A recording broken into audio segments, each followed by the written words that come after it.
grupo sa mga negosyante sa Tacloban City sa Leyte, miangkong grabe na silang naapektuhan niining pagsaka sa bayronon sa kuryente. Gumika niini nang hangyo sila nga amendahan ang balaod aron ma-regulate kini. Ang detalye uban ni Nico Sereno.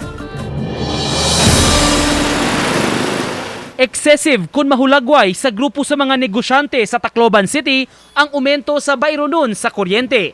Taod-taod na kunong nasinati kining maong suliran nga nakaapekto dili lang sa mga ordinaryong konsumidor o mga household kundi lakip ang sektor sa mga negosyante.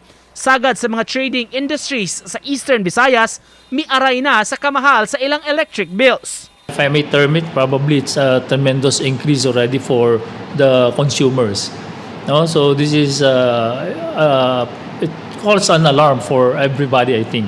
Now that it really affects everybody, especially the member consumers. Pinaagi sa board resolution na nawagan ang Philippine Chamber of Commerce and Industry Tacloban Leyte chapter nga mo initiate ang Kongreso ug amendment sa EPIRA o Energy Power Industry Reform Act. Pasabot ni Tan, dili sa mga power utilities apan angayang tan-awon sab sa mga power generators o mga kumpanya nga mo'y naghatag og tinubdan sa enerhiya. Based on our investigations also and our interviews with the several cooperatives, really the power generators are not regulated with this EPIRA law.